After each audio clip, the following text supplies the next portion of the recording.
अगाडिको मूल भेडो जता गयो पछाडिका भेडा ती जाने होइन त भिरमा हाम पनि फाल्छ अरे भेडोले त अब अहिले आएर उसले यो गर्नुको मतलब त छटपटाएर पटाट र अन्य अनुरोधन मात्रै हुन्छ र यो नेपाललाई युक्रेन बनाउने कुरा हुन्छ यो अहिले आएर यो गर्नुको के अर्थ हुन्छ के हुन्छ यसबाट भनिसके पारिबाट हामी युक्रेन बनाइदिन्छौँ भनेर अनि ऊ हामीलाई युक्रेन बनाइदिन्छौँ भन्ने ऊ यहाँ आएर नाच्ने भनेपछि अनि यो सिद्धिने कुरा भएन एकदम गलत भूमिका हिजैदेखि चाइनाको गलत भूमिका छ नेपालमा म यहाँ आफै जिउँदैछु नि त 35-36 सालमा म पनि सानो फुचे कार्यकर्ता थिएँ यहाँ किर्तिपुरमा अब उनीहरूले त स्वीकार गरे नि यहाँ फटाइ भइरहेछ गद्दारी भन्ने शब्द नै प्रयोग गरे किन गद्दारी भइराखेको छ त्यो गद्दारी कसले गरेको छ त भन्दा त्यो गद्दारी प्रचण्ड बाहेक त अरूले गरे होइन नि त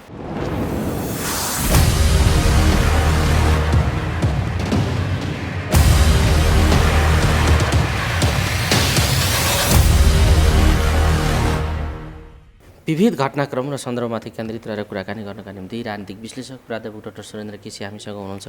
डाक्टर साहब स्वागत छ। ल हस् धन्यवाद। डाक्टर साहब पछिल्लो समय नारायण काजी श्रेष्ठलाई मन्त्री बनाउने अरे भन्ने हल्ला सञ्चार माध्यमहरूमा राजनीतिक वृत्तमा सुनिन थालिएको छ।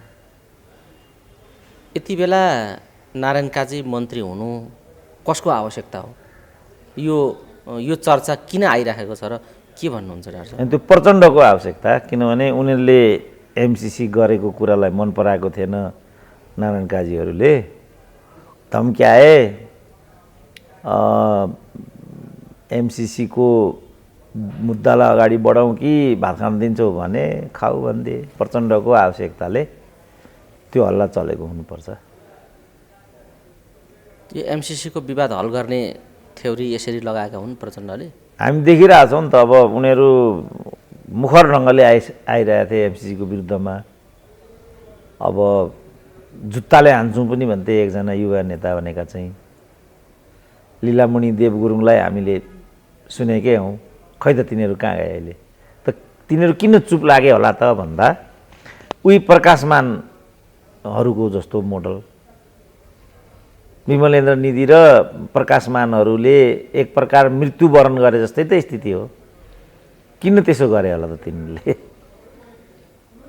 त्यस्तैको माओवादीभित्रको अर्को संस्करण मात्रै हो यो त्यहाँ पनि मन्त्रीले दिन्छु भनेको थियो अरे नारायण काजी के अरे प्रकाशमानहरूलाई अब नारायण काजीलाई पनि मन्त्रीको चोक्टो कोच्याएर नारायण काजीहरूलाई चुप लगायो भने त्यो नेपाली राजनीतिको लागि नयाँ कुरा हुँदैन। तर अब यिनीहरूले के गर्छन् किन यो हल्ला चलेको छ त्यो चाहिँ पर्खेर हेर्न सकिने विषय हो। डाक्टर साहब यो पछिल्लो समय निर्वाचनको कुरा एकदम उठेको छ र निर्वाचनको तयारीमा केही दलहरू लागेका पनि छन् भने अझै पनि निर्वाचन भाड्ने खेलमा यो सत्ता लाग्यो भन्ने आरोप प्रतिपक्षीको छँदै पनि छ। ती आरोपहरू सत्य हुन् होइनन् भन्नेतिर छलफल गर्नु आवश्यक भएन। निर्वाचन आयोगले 31 गते चुनाव गर्ने वैशाखमा भनेर घोषणै गरिसकेपछि त्यतातिर आशंकामा म डोर्याउन चाहन्न। तर यो निर्वाचन कसलाई बढी चुनौती हो अहिले? यो त यो माकुनेलाई किनभने एकाध सिट अब देशभरिमा माओवादीको नआउने भन्ने कुरा कल्पना गर्न सकिँदैन। अब माकुनेको त एकाध सिटको पनि ग्यारेन्टी कसैले गर्न सकेको छैन। यसको लागि पहिलो पार्टी बनाउँछौँ भनेर उहाँले गरिराख्नु भएको छ ग्यारेन्टी। हामी नेपालमा पहिलो पार्टी बनाउँछौँ हाम्रो पार्टीलाई भनिराख्नु भएको छ प्रचण्डजी माधवजीहरू। त्यही त यो उहाँहरूको कुरा भयो। अब ओली पनि त 70% जित्छु भन्दैछन् नि त। ओलीले नै पनि जित्नुपर्छ भन्ने ग्यारेन्टी त केही पनि देखिएको छैन। गठबन्धन भएको अवस्थामा त त्यस्तो स्थिति नहुनु पनि पर्ने हो। तर 70% को कुरा गर्दैछन्। अब यो गर्न त पाइयो तर गर्नु र हुनुमा त फरक छ। मैले देख्दाखेरि गठबन्धन भएन भनेदेखि अस्तित्वको सवाल बन्छ यिनीहरूलाई। अब गठबन्धन भयो भने देशको चाहिँ एउटा भरपर्दो नतिजा आउने नै कुरा हो। किनभने अब काङ्ग्रेसको निर्णायक महत्त्व त्यहाँ गोर्खाबाट बाबुरामले त चुनाव जित्यो भने बाबुरामले चुनाव जित्ने कुरा हो र जितेरै त आयो त। माओवादीलाई हराएर आयो त अनि त्यो त कल्पना गर्न नसकिने कुरा हो नि। बाबुरामले माओवादीलाई चुनाव हराउनु भनेको त अनौठो कुरा हो डाक्टर। अनि अब यस्ता यस्ता कुराहरू हुन्छन्। किन अब काङ्ग्रेसले भोट गनाइदियो त्यहाँ काङ्ग्रेस चाहिँ प्रतिस्पर्धी पार्टी हो नि जहिले पनि। त्यसकारण गठबन्धन चाहिँ र निर्वाचन चाहिँ प्रचण्डको लागि होस् नहोस्को प्रश्न हो र खास गरिकन माधव नेपालको लागि। किनभने माधव नेपालले इतिहासमै सबैभन्दा ठुलो एउटा दण्डनीय गल्ती गरेका छन्। यस बापत उनी दण्डित हुनै पर्छ। कसरी दण्डित गर्ने, कसरी दण्डित हुने भन्ने मात्रै प्रश्न हो। अब गठबन्धन भइदियो भने त उनी दण्डित भएको कुराको नतिजा त्यहाँ देखा पर्दैन। बाबुरावले चुनाव जिते जस्तो खर्लकै माधव नेपाल पनि उक्सिएर आउँछन्। यस्तो बेलामा इतिहासलाई नै दण्डित दिएको, इतिहासले उनलाई दण्डित गर्नुपर्नेमा उनले नै इतिहासलाई दण्डित गरेको परिघटना त्यहाँ जन्मिनु पुग्छ। त यो त ठुलो विरोधाभास हुन्छ नि। समाजले पनि ठुलो अपराध गरेको यसको अर्थ निस्किन्छ। वास्तवमा पार्टी फुटाउने काम त राम्रो होइन नि। प्रकाशमानहरूले जे गरेका छन् राम्रो काम गरेका छैनन् नि। कुनै हालत दण्डित हुनुपर्छ नि यिनीहरूले। म के सुन्दैछु भने वास्तवमा दण्डित हुन्छन् उनीहरू। निधि पनि दण्डित हुन्छन्, प्रकाशमान पनि दण्डित हुन्छन्। अब किन उनीहरूले दण्डको बाटो लिए होला त? गजब छ नि। न्युट्रल मात्रै बसिदिएको भए पनि एउटा कुरा हुन्थ्यो नि। उनीहरूले त अघिल्लो दिनसम्म हामी केही गरी सेकेन्ड लटमा जानु पर्यो भनेदेखि हामी सबै के शेरबहादुरको विरुद्धमा उभिन्छौँ यो भनेका थिए। तर उनीहरूले ठ्याक्कै उल्टो भूमिका खेले। भनेपछि यहाँ त उनीहरूले आत्मा बेचेको त प्रष्टै देखियो। त के को लागि उनीहरूले बेचे होला त भन्दा पद र पैसा भन्दा त अरू कुरा छैन यहाँ नेपालमा केही पनि। पद पैसा, पद पैसा। अब नारायण गाजीहरू भए ठाउँमा आउँदा यदि यो भयो भने यो दुई मध्ये केमा उनीहरूले एमसिसी बेचे होला त? कि पदमा कि पैसामा? अब के घटना घट्छ त्यो पर्खेर हेरौँ हामी। डाक्टर साहब यो सन्दर्भमा, चुनावकै सन्दर्भमा गठबन्धन गर्ने प्रतिस्पर्धी ठुलो प्रतिस्पर्धी चाहिँ नेकपा एमाले हो, त्यसलाई भित्तामा पुर्याइदिने त्यो उद्देश्यका साथ यो गठबन्धन बनेको हो। तर सबैभन्दा ठुलो निर्वाचनको चिन्ता चाहिँ प्रचण्ड गरिराखेका छन्। यो जीवन मरणको सवाल छ है यो हाम्रो लागि निर्वाचन भनिराखेका छन्। गठबन्धन हुँदाखेरि पनि उनले त्यसो भन्नुपर्ने यो आशंका किन जन्मिएको छ? कि गठबन्धनमा खटपटी पैदा भयो, अब निर्वाचनका मुखमा यो गठबन्धन टुट्ने सम्भावना पनि छ र उनी त्यसो भनिरहेका छन् कि या मिलेर गठबन्धनमा जाँदाखेरि पनि ओलीले नै पछार्छन् भन्ने आशंका हो? के हो यो प्रचण्डको? ओलीले पछारे भने के हुन्छ भन्ने कुरा हो क्या यो। किनभने त्यसले त ठुलो सङ्केत गर्छ। भोलि प्रादेशिक निर्वाचन छ, पर्सि सङ्घीय निर्वाचन छ, अन्तत राजनीति सकिने कुरा आयो नि त। अनि ओलीसँगको कलह र काङ्ग्रेससँगको गठबन्धनको औचित्य त जनताले मानेन भन्ने भयो नि त। त्यसपछि कहाँ जाने त? अर्को जनयुद्धमा जानु पर्यो। त्यसको रोदन हो प्रचण्डको। होइन भने उनले यस्तो बेतुका कुरा गर्दै हिँड्नु नै संसदीय व्यवस्थामा उचित हुँदैन। किनभने संसदीय व्यवस्थाको निर्वाचन भनेको जीवन मरण होइन। संसदीय व्यवस्थाको निर्वाचन भनेको चाहिँ खेलको नियम हो। त्यो खेलको नियम हामी मानेर जान्छौँ भन्दा नै शालीनता सुनिन्छ, शिष्टता सुनिन्छ। किनभने संसदीय व्यवस्था भनेको चाहिँ इथिक्स र मोरलले चल्ने व्यवस्था हो। यो व्यवस्थामा जोर जबरजस्तीको अर्थ हुँदैन। यसमा जोर जबरजस्ती गर्न थालियो भने जनताले दण्डित गर्छन्, फेरि उल्टो हुन्छ। ल हेरौँ त भारतमा कसरी केजरीवाल अगाडि आइपुग्यो। ठुलो पार्टी भनेर पनि हुँदैन, अस्तित्वमा पुग्यो नि त काङ्ग्रेस अहिले त्यहाँ। इस्वी 1980 को दशकमा बिजेपीले 2 सिट पाउँथ्यो, अहिले काङ्ग्रेसले 2 सिट पायो उत्तर प्रदेशमा। अब नयाँ दिल्ली चाहिँ उनीहरूको बिजेपीको गढ हो। त्यहाँ अहिले 3-4 सिट बाहेक जम्मै आपले लिइराखेको छ। अब पन्जाब एकदम शिक्षित सम्भ्रान्त मानिसहरूको जन्मथलो बसोबास भएको क्षेत्र हो।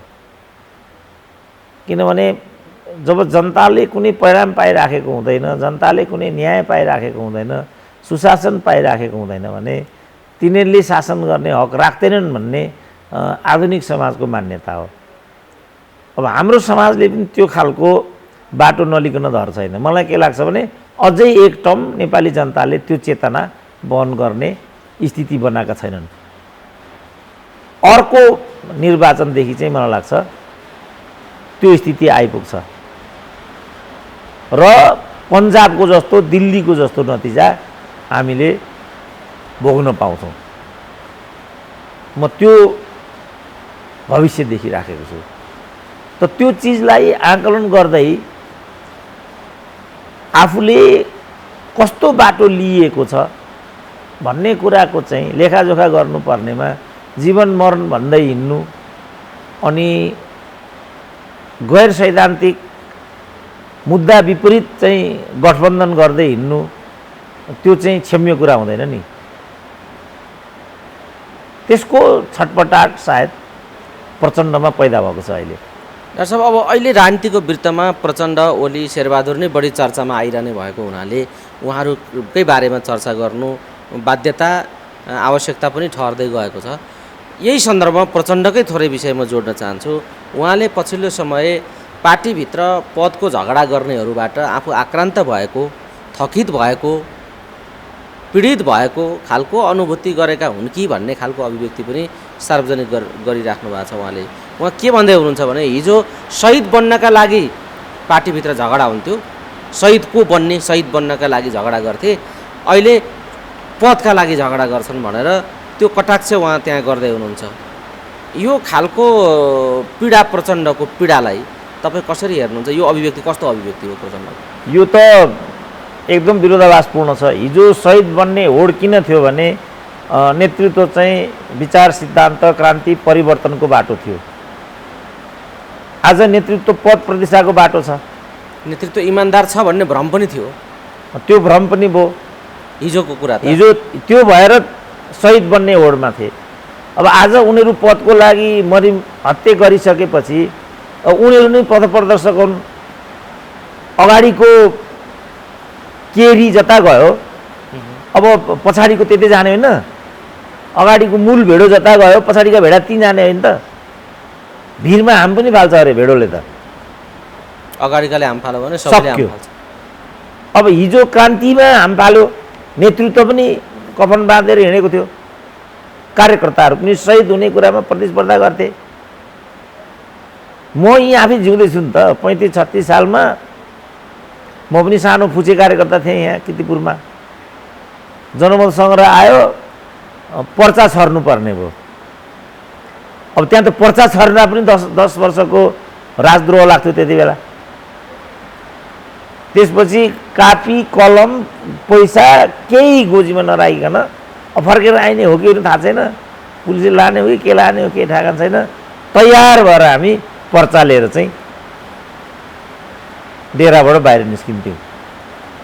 अब अहिले हामी त्यसो गर्न तयार छौँ त? त्यत्रो एमसिसीको कुरा भयो। मलाई साथीहरूले कत्रो आउनु पर्यो बानेश्वरमा भनेर कत्रो आह्वान गरेर गएर म, किन मलाई थाहा थिएन एमसिसीमा के हुन्छ भनेर। गएको भए कुन हालत हुँदो रहेछ। क्रान्तिकारीको अध्यक्षले त्यो युवालाई हप्काएको सुनियो नि त। हप्काएको, घाइते भगाएको अवस्था सबै कुरा देखिएकै छ। अनि मैले त यो हुन्छ भनेर पहिल्यै देखिसकेका थिएँ। अब म किन जाने भएँ त त्यो प्रदर्शनीमा? हिजो कार्यकर्ताको तपाईँले कुरा गर्दै हुनुहुन्छ, त्यही हो। हिजो त्याग बलिदानको समय थियो, किनभने नेतृत्व पनि त्याग बलिदानमा उद्धत हुन्थ्यो, कार्यकर्ताहरू पनि तदनुरूप बलिदानको लागि तत्पर भएर अगाडि बढ्थे। अब अहिले कार्यकर्ताहरू मन्त्री पदको लागि मरिहत्ते गर्छन्, पद प्रतिष्ठाको लागि मरिहत्ते गर्छन्, सुविधा अवसरको लागि मरिहत्ते गर्छन्। कार्यकर्ता पनि त्यही गर्छ। अनि के भनेको प्रचण्डले? यो भन्नुकै केही अर्थ छैन। उनको आशा के हो त? हिजोको कुरालाई यो गरेर भावनात्मक कुरा गरेर फेरि अरूलाई चाहिँ हुडल्ने, आफ्नै परिवारमै पदलाई सीमित गर्ने भन्ने हो कि के हो त प्रचण्ड? त्यो त नाङ्गै देखियो। किन 6जना आफ्ना परिवारका सदस्यलाई, 6जना भन्दा बढी 10जना, 1 दर्जनै भन्ने छ, उनीहरूलाई विभिन्न ठाउँमा सेटल गरेर अनि अरूले पद खोजे भन्नुको अर्थ के हो भन्ने बडा आश्चर्यको प्रश्न नै उठेको हुनाले मैले डाक्टर साहबलाई यो जिज्ञासा राखेको। अनि मैले बुझेँ। अब कि उनी त्यसो गर्छन्, अनि जब त्यसो कोही गर्छ भने त्यसो गर्ने अरूलाई यो के गरेको भन्ने नैतिक अधिकार र हैसियत राख्छ र भनेको मैले। आफूहरूले जहाँ पदको मात्रै खेलोमेलो छ, कार्यकर्ताले त हिजो जब त्यागको कुरा थियो भने त्याग गरेरै त आइरहेको थियो। 17,000 जो मरे, अनि नेता र अगुवाका कार्यकर्ताहरू भन्दा पनि आम कार्यकर्ताहरू परेका छन् नि त त्यहाँ त बिरलै नेतृत्वको बलिदान भएको होला नि त हिजो भएको छैन भन्ने कुरा होइन एकाध त भएको पनि होला नेतृत्व त थोरै मात्रै हो जिल्लासम्मको पनि थोरै मात्रै हो अनि सर्वसाधारण घाँस बोक्ने दाउरा बोक्ने त्यतिकै लगेका मानव ढाल बनाइएका त्यस्ता प्रवृत्तिहरूले पनि बढी क्षति भएको कुरा त जगजाहेरै छ नि अहिले पनि अझ बाल सैनिक प्रयोग गरेका यस्ता घटनाहरू त छन् अब निर्दोष मानिसहरूको बढी ज्यान लिने काम भयो भन्ने कुरा त विभिन्न अध्ययन र प्रतिवेदनहरूले नि देखाइराखेको छ नि डाक्टर साहब त्यसलाई एउटा अपवाद मानौँ भने वास्तवमा लडाकु प्रवृत्ति त माओवादीमा थियो नि त यो कुरा सत्य हो नि त्यो कुरा सत्य हो जस्तो अहिले मैले चाहिँ यो पीर गीतिको बारेमा पनि म क्रिया प्रतिक्रियाहरू जुन युवाहरूको देख्छु त्यहाँ उनीहरूको चाहिँ ओजपूर्ण अभिव्यक्ति देख्छु म जो उनीहरूले प्रतिरोध गरिरहेछन् हामीमाथि चाहिँ अन्याय भयो यो गीतले हामीलाई चाहिँ अन्याय गर्यो भन्ने जुन तर्क उनीहरू जसरी लिएर आइराखेका छन् त्यो चाहिँ सामान्य र कुरा नबुझेका मूर्खहरू आवाराहरूले गरेको जस्तो प्रतीत हुँदैन नि उनीहरूले सैद्धान्तिक रूपमा त्यसलाई प्रतिवाद र उनीहरूको इमान्दारी त कहाँ देखिन्छ भने मैले आज पनि एउटाको देखिराखेको थिएँ यहाँ गद्दारी भएको कुरा हामी मान्छौँ बेइमानी फट्याइ भएको कुरा हामी मान्छौँ तर गीतले जहाँ फोकस गर्न खोजिरहेछ त्यो कुरा हामी मान्दैनौँ भनिरहेछ अब उनीहरूले त स्वीकार गरे नि यहाँ फट्याइ भइरहेछ गद्दारी भन्ने शब्द नै प्रयोग गरे किन गद्दारी भइराखेको छ त्यो गद्दारी कसले गरेको छ त भन्दा त्यो गद्दारी प्रचण्ड बाहेक त अरूले गरे होइन नि त किनभने नेता उही हुन् नि त अरू कसैले नारायण गाजीले त गद्दारी गरेको छैन नि उनी गद्दारी गर्ने ठाउँमा पनि छैन अन्त गद्दारी ठाउँमै छैन नि उनी त उनलाई त बिचारा अघिल्लो दिनसम्म पनि एमसिसी हुन्छ कि हुँदैन भन्ने थाहा रहन्छ 110% एमसिसी हुँदैन भन्थे भनेपछि सुईको पनि रहेनछ नि त कोर ग्रुपमा पनि रहन्छन् नि त नारायण गाजी त्यसले त त्यही देखायो लीलामणि देव गुरुङहरू सुईको पनि पाउँदो रहेछन् नि प्रचण्डले त पुल्चोकको कार्यक्रममा उभिएर भनिरहेछ कि एमसिसी विरुद्ध नारा रोक भनिरहेछ त्यहाँ क्लियर हो नि उनी एमसिसीको पक्षमा थिए भन्ने कुरा अब अहिले बिस्तारै एक एक पन्ना च्यातिँदैछ एउटा विज्ञलाई चाहिँ प्रचण्ड आफैले नियुक्ति गरेको भन्ने कुरा आउन थाल्यो आजबाट हिजो चाहिँ जुन त्यो डिपिआर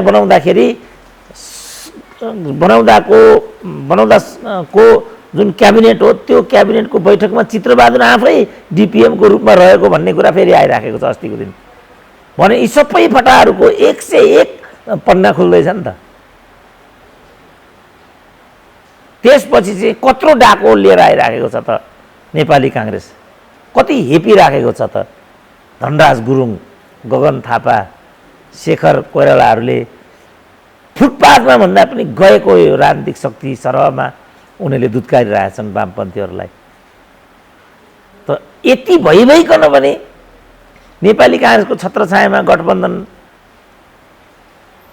भिरेर हिँड्नु चोलेन्द्र शमशेरलाई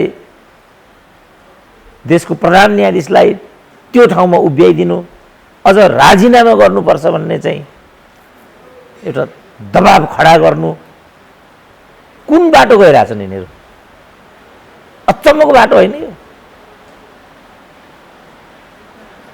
त हो यस्तो मान्छेले अनि कुनै अर्कोलाई नेतृत्वको लागि मरिहत्ते गरेको भन्नु यो अकल्पनीय हो नि यो अब हेर्नु त हाउसको कुन हाल भयो 28 करोड भत्ता बुझे भन्ने छ सिनको एउटा काम गरिदिएको भए त मारिदिनु अदालतमा 32,000 चाहिँ मुद्दा छन् दिनको 2टा मात्रै इजलास बस्दो रहेछ त्यहाँ ओन्ली 2 20-21 जना न्यायाधीश छन् मन्त्रीभन्दा माथिको सुविधा खान्छन् अनि प्रचण्ड जस्तो एउटा क्रान्तिकारी छविबाट आएको पार्टी सत्तामा भएको बेला त यो सब विकृति विसङ्गतिले न्याय पाउनुपर्ने हो नि उनीहरूले खालि सत्ताको खेलखाल मात्रै बनाए राजनीतिलाई राजनीति भनेको सत्ताको खेलखाल मात्रै होइन नि राजनीतिले त एउटा परिणाम दिनुपर्छ जनताको जीवन पद्धतिमा आमूल परिवर्तन नभए पनि त्यो परिवर्तनतिर अभिमुखीकृत हुनुपर्छ राजनीति आज नभए पनि भोलि हुन्छ भन्ने एउटा विश्वास हामीले कत्रो दुःखबाट चाहिँ जीवन सुरु गरेका थियौँ किनभने आजको सुविधा भोग्न पाउँछौँ भन्ने लक्ष्य थियो र न हामी आज छौँ। यो कल्पना नगरिकन तलै अल्मलिने हो भने त हामी गाउँ छोडेर काठमाडौँ नै आइपुग्ने थिएनौँ। हाम्रो काठमाडौँसम्म आउने त कुनै राजमार्गै थिएन, त्यहाँ त सानो गोरेटो पनि थिएन बल्कि। तर हामीले जङ्गल पन्चाएर, कुँडा कर्कट पन्चाएर, मूलघाटको पुल तरेर, रुखस्याक झोला बोकेर, साँगुरी भन्ज्याङको उकालो उक्लेर, तल धारापानीबाट झरेर, धरान टेकेर अनि काठमाडौँ छिरेका छौँ। हामी देखेका थियौँ हामीले काठमाडौँमै फल फल्छ भनेर। जो माओवादीहरू यिनीहरू जुन बाटो हिँडिरहेछन्, धनराजले भनेको हात्तीको कानमा गौँथली गुड लगाएर क्रान्ति त हुन्छ कहिल्यै। त्यो पार्टीका कार्यकर्ताले अनि पद बाहेक अरू कुरा देखेकै छैन भने अनि पदतिर उनीहरूले आशा नलगाएर के फेरि शहीदकै बाटो जान्छन् त उनीहरू? उनीहरूको बाटो त्याग बलिदानको बाटो, आदर्शको बाटो हो त? उनीहरूको बाटो नै छली र ठगीको, पद र प्रतिष्ठाको सुविधा र अवसरको बाटो हो। स्वाभाविक छ उनीहरू त्यस्तै हुन्छन्, किनभने त्यो बाटो नै उनीहरूको हो। घनश्याम भुषालको लेख पढौँ न, त्योभन्दा एउटा विदीर्ण कुनै मार्क्सवादी साहित्य नेपालको वाम साहित्य जगतमा मैले आजसम्म पढेकै थिएन, किनभने त्यो सत्यसँग एकदमै नाङ्गो रूपमा नजिक छ। यति हियाएको छ काङ्ग्रेसले, त्यो हियाउने काङ्ग्रेसहरूलाई चाहिँ सुनको पाल्की उडाउने काम आज वामपन्थीले गरिरहेछन्। भनेपछि कि यी पनि वामपन्थी हुन्। जब यस्तो चरित्र भएकाले वामपन्थी र वाम नेतृत्व हत्याका हुन्छन् भने अनि उसको कार्यकर्ता पथखोर नभएर, महत्त्वाकांक्षी अवसरवादी नभएर, सुविधाभोगी नभएर, भ्रष्ट नभएर कस्तो हुन्छ त भने नि मैले। भनेपछि प्रचण्डले मेरा छोरी बुहारी सम्धिना ज्वाइँ सबैलाई सेटल गरेको किन रिस गर्छौ भन्न मात्रै खोजेका हुन्। अब बा उनलाई के भन्नु, यो अब उनलाई यति त थाहा हुनुपर्ने, आफूले गरेको हरकत आफूलाई थाहा छैन भन्न त सकिँदैन। तर धृतराष्ट्रको सबभन्दा ठुलो कमजोरी चाहिँ यो पुत्रप्रतिको पुत्रमोह भन्ने छ क्या। आफै अन्धा थिए, छोरो उदण्ड थियो, तर पुत्रमोहले गर्दा छोरा तैँले यो गर्नु उचित हुँदैन भन्न सक्दैनथे। अन्त्यमा महाभारत युद्ध भयो र कौरव पाण्डवहरू लड्दा लड्दै विनष्ट भए। स्वार्थले मान्छेलाई धृतराष्ट्र बनाउँछ। डाक्टर साहब, यो धृतराष्ट्र प्रवृत्ति सबै हाम्रा नेताहरूमा, हाम्रो राजनीतिमै यो रोग धृतराष्ट्र प्रवृत्ति र एउटा रोग देखिएको छ। त्यसमाथि पनि केपी ओलीको अन्धता चाहिँ धृतराष्ट्रको भन्दा डबल छ भनेर आलोचना गर्नेहरूको कमी अहिले पनि छैन, गरिराखेकै छन्। एक आपसमा आरोप प्रत्यारोप चलिराखेको छ। र ओली अहिले के गरिरहेका छन्, ओलीको भूमिका, ओलीका अभिव्यक्ति, ओलीको कार्यशैली र ओलीले अख्तियार गरेको अहिलेको ताजा रणनीतिलाई तपाईँले कसरी हेर्नु भएको छ डाक्टर साहब, बताइदिनुहोस् त। ओली अहङ्कारकै घोडा चढेर सिङ्गौरी खेलिराखेका छन् कि ओली अलिकति खच्केर चौतारामा विश्राम गरिराखेका छन्? के हो ओलीको अवस्था? ओलीमा अन्धवेग नै सवार छ, त्यो कुरा सत्य हो। तर अब त्यसको जिम्मेवारी ओलीले लिइरहनु आवश्यक भएन, किनभने 95-98% एमालेका सचेत र सङ्गठित कार्यकर्ताले उनलाई निर्वाचित र नेता बनाएर त्यहाँ पठाएका छन्। भनेपछि यो एमालेको नियति हो, एमालेको चाहना हो। भीम रावल जस्ता मान्छेलाई दण्डित गरेका छन्। अनि यसको जिम्मेवारी ओलीबाट कसरी हामी अपेक्षा गर्न सक्छौँ? मैले घनश्यामको त्यो लेख पढेँ। वास्तवमा ओलीको स्वार्थन्तता र अहङ्कारले नै आज नेपालको वाम आन्दोलनको यो दशा नियति भयो। अब यो चाहिँ विनष्टीकरणभन्दा अर्को नियतिको प्रतीक्षामै छैन भन्ने कुरालाई नाङ्गो रूपमा उनले त्यहाँ चित्रित गरेका छन् र यो नै अन्तिम सत्य हो। तर यसमा ओलीको के दोष छ त? उनले प्रतिस्पर्धा गरेका थिए, उनलाई नै उपेक्षा गरेका छन् कार्यकर्ताले। भनेपछि ओली जुन बाटोमा छन् त्यो ठिक छ भन्ने कुरा त एमालेको मूल प्रभाव हो नि त। यसको दोष बाँकी कसरी केपी ओली मात्रै हुन सक्छन् र?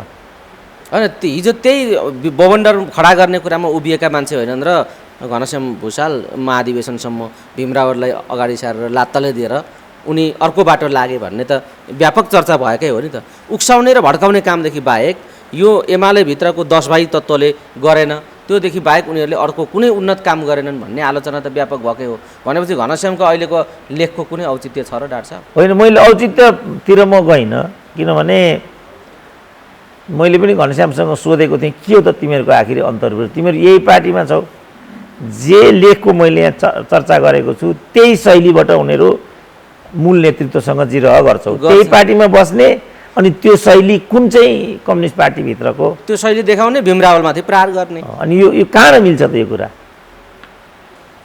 भीमरावल आफैको जुन भूमिका छ यो दलीय व्यवस्थामा कतिको स्वीकार्य छ त भन्ने प्रश्न आयो नि त।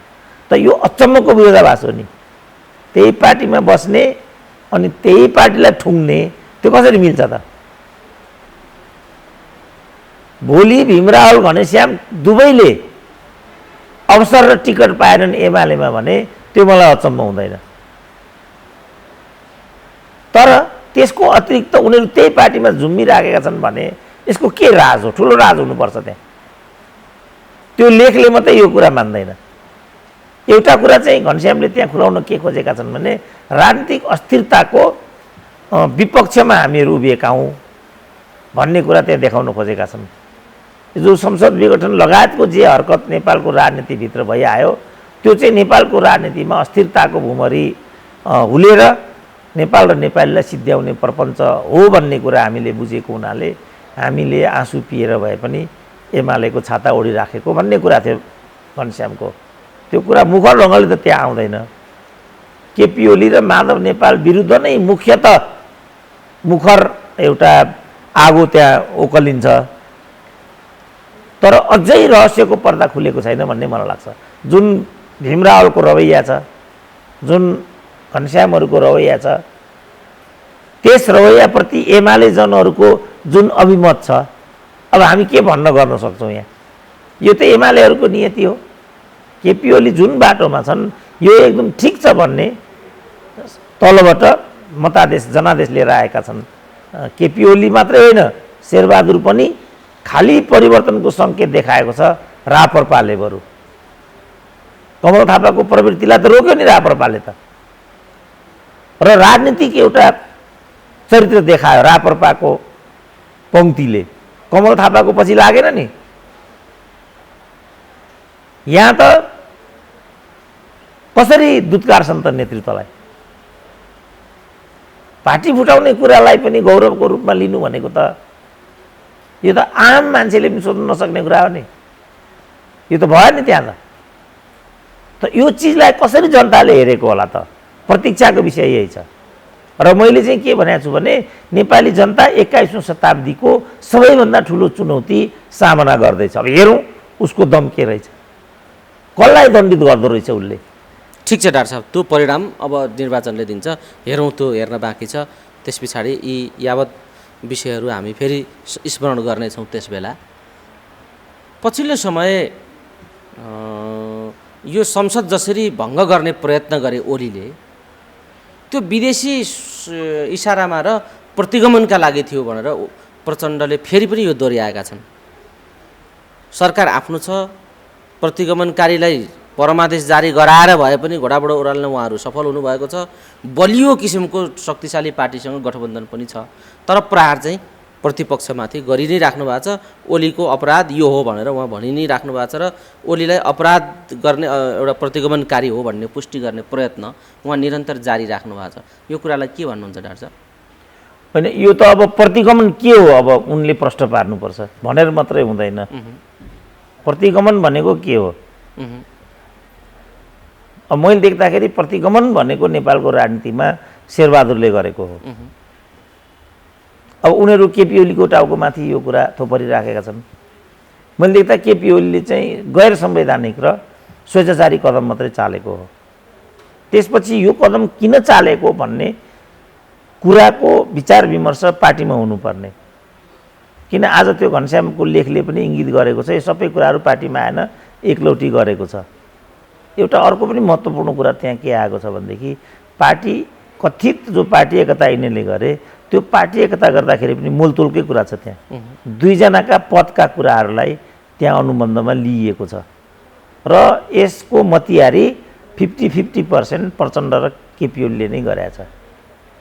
मैले देख्दा यो आफै प्रतिगामी छ। त्यत्रो पार्टीलाई छोडेर अनि एउटा व्यक्ति नेतासँग अनि पार्टीले लगेर पदीय स्वार्थमा अनुवाद गर्नुभन्दा ठुलो प्रतिगमन अर्को के प्रतिगमन हुनसक्छ यहाँ। त्यस कारणले प्रतिगमनको त परिभाषै हामीले हेरफेर गर्नुपर्ने भएको छ। त्यस कारण केपी ओलीलाई परमादेश मार्फत होइन, केपी ओलीलाई त संवैधानिक गल्ती गरेको बापत र अदालतलाई अवज्ञा गरेको बापतमा दण्डित गर्नुपर्थ्यो। थुनिदिएको भए पनि हुन्थ्यो, किन अदालतलाई त अवज्ञा गर्न पाइँदैन नि कानुन राज्यमा। त्यसपछि प्रधानमन्त्रीले अदालतको अवज्ञा गरे बापत कानुन बमोजिम दण्डित हुने देखिन्छ र प्रक्रिया बमोजिम प्रधानमन्त्री छान्ने काम गर्नु भनेर ठोकिदिनु पर्थ्यो अदालतले।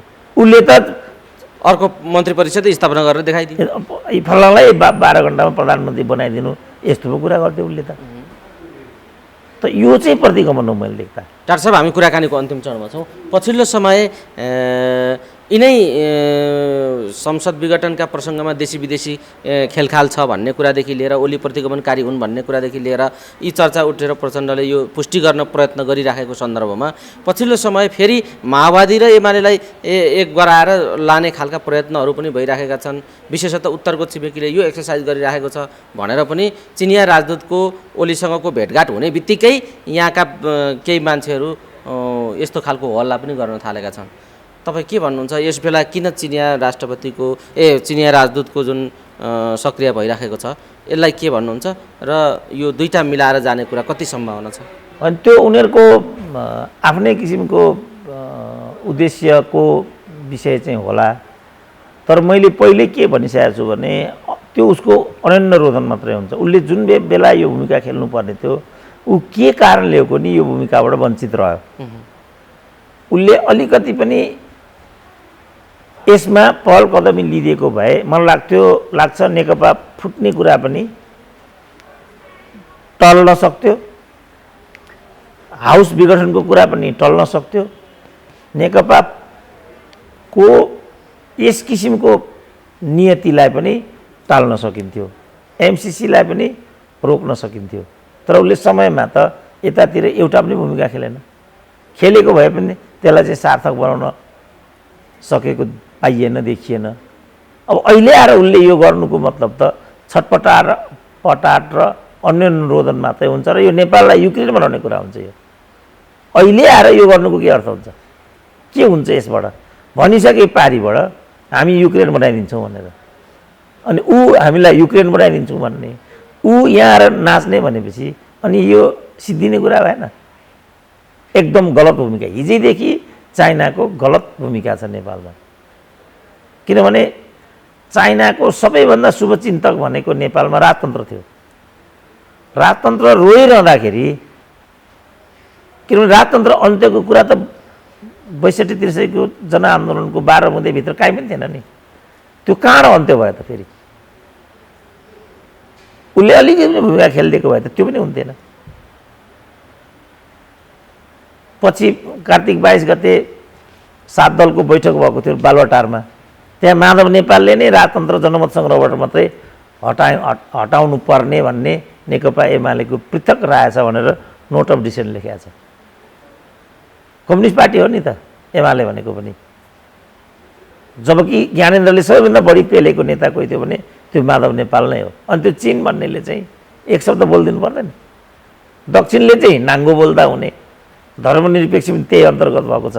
अब अहिले भारतलाई नेपाल चाहिँ धर्म राज्य चाहियो, हिन्दू राष्ट्र चाहिएको छ। अनि हिजो धर्मनिरपेक्ष बनाउने अनि आज हिन्दू राष्ट्र हुन्छ नेपाल। यो नेपालमा फेरि लडाइँ गराउने कुरा भएन। यो समयमा पो सोच्नुपर्छ कुनै पनि कुरा। अहिले मलाई प्रश्न सोधिरहेछ, अहिले पो मैले उत्तर दिनुपर्छ। घरमा गएर यस्तो उत्तर दिनुपर्ने रहेछ भनेर त्यसको के अर्थ हुन्छ? अहिले बोल्न नसक्ने, गर्ने, पसिना चुहाउने, अनि घरमा गएर यो उत्तर दिनुपर्ने रहेछ, ऊ उत्तर दिनुपर्ने रहेछ भनेर अनि त्यो मेरो विचार प्रभावित हुन्छ त जनमानसमा? भन्न सक्नेले अहिले नै भन्नुपर्छ। मिलाउनु पऱ्यो नि तारतम्य। जोडकोड गर्नु पऱ्यो, तानतुन गर्नु पऱ्यो, जे भन्नुपर्ने चाहिँ यही भित्रबाट प्रभावित गरिदिनु पऱ्यो, परेन? जब त्यो मैले गर्न सकिनँ भने सकिनँ, फेलियर भएँ म। अर्को वक्ता बस्छ भोलि यहाँ, बुझ्छ नि मान्छेले त। कैयौँ वक्ताहरू हामी अन्तर्वार्ता देखिरहेको हुन्छौँ, 2 महिनामै सिद्धिन्छन् नि, यही त हो नि कारण। कोही मान्छे 10औँ वर्ष जम्ने, कोही मान्छे 2 महिनामै छुट्टी पाउने किन हुन्छ? यही हो कुटनीतिमा पनि। चाइनाको भूमिका मैले देख्दा असाधारणिक भइसक्यो। डाक्टर साहब, यो कुराकानीसँगै जाँदै जाँदै यी जे यावत घटनाक्रम र परिदृश्यहरू तयार भएका छन्, के भन्नुहुन्छ डाक्टर साहब? अन्तिममा भन्नै पर्ने कुरा के छ तपाईँको? होइन, अब मैले भने अब अलिकति हामी अब यो खेलखाल झेलझालमा यो राजनीतिलाई चाहिँ आफ्नो घोडा बनाउने जुन स्वार्थी नेतृत्व छ, यसको दास हुने, अहिले पनि चाहिँ गल्ती गरिरहने सुविधा अब हामीलाई छैन। म त के आम मान्छेलाई भन्छु भने योचोटिको निर्वाचनमा फटाई प्रवृत्तिलाई चाहिँ हामीले दुरुत्सान गर्नुपर्छ र दल गठबन्धन भन्दा पनि राम्रो प्रवृत्तिलाई हामीले प्रवर्धन गर्नुपर्छ। होइन भने हामी क्रमशः पछि पर्दै पर्दै अब सकिने बाटोतिर छौँ। अब सकिने कि जोगिने, यो दुईवटा कुरा। प्रचण्डले भने जस्तो जीवन मर्नु होइन, बाँच्ने नै हो, सिक्ने कि मर्ने भन्ने कुरा हो। के अरे सिक्ने कि जित्ने भन्ने कुरा हो। म चाहिँ के भन्छु आम मान्छेलाई भने सिक्ने हो, हार्ने होइन। सिक्ने पनि हो, जित्ने पनि हो। यस, तपाईँको लाइनमा गयो। मेरो चाहिँ यो विषय हो। केही गरी जितिँदैन भने सिक्ने हो। सिक्ने कसरी त भन्दा गलत नेतृत्वलाई दण्डित गर्ने हो, त्यहाँ सिक्ने हो। जित्ने कसरी हो भने सम्भव हुन्छ भने सही प्रतिनिधि माथि पठाउने हो र जवाबदेहीमा राख्ने हो। यो गर्छु भनेर त्यहाँ गएको खोइ त भन्ने हो। काहीँ देखिन्छ नि, फोहोरको डस्टबिनमा हालेर चाहिँ कन्टेनरमा हालेर नेताहरूलाई मुड्काइराखेका हुन्छन् नि, त्यो नगरी हुँदैन। अब हामीले पनि काठमाडौँ उपत्यकाको अहिलेको अनुहार हेरौँ त। 10 वर्ष चाहिँ हामीलाई यिनीहरूले हिलो र धुलोमा मेलम्चीको नाममा डुबाए काठमाडौँ। फेरि के प्रोजेक्ट हो हेरौँ त अहिले काठमाडौँ कस्तो छ। काठमाडौँको सडकमा गाडीभन्दा अर्को, धुलो मैलोभन्दा अर्को केही पनि देखिँदैन। न पानी छ, न औषधि छ। अहिले त फोहोर उठ्न छोडो काठ। अनि फोहोर नउठेको त तात्कालिक समस्या त पिके क्याम्पस अगाडि हिँडिसक्नु छैन। अनि यस्ता बानेश्वर अगाडि कहीँ पनि हिँडिसक्नु छैन अहिले फोहोर थुप्रेर। त उनीहरू चुनाव बनाएका छन्, जीवन बनाएका छन्, मरण बनाएका छन्। त्यस्तो पनि जीवन मरण हुन्छ हो। यो सबै कुरा किन भन्ने कुराको उत्तर अब हामीले खोज्नुपर्छ। अब झोलै मात्रै बोकिरहने हो भने त चन्द्र शमशेरको व्यवस्था ल्याए हुन्छ, दास प्रथा ल्याए हुन्छ, जुठुवाको पानी खुवाउँछ नेतृत्वले हामीलाई कुनै दिन। हवस् डाक्टर साहब, समय दिनुभयो। यो समय र संवादका लागि यहाँलाई धेरै धेरै धन्यवाद। धन्यवाद।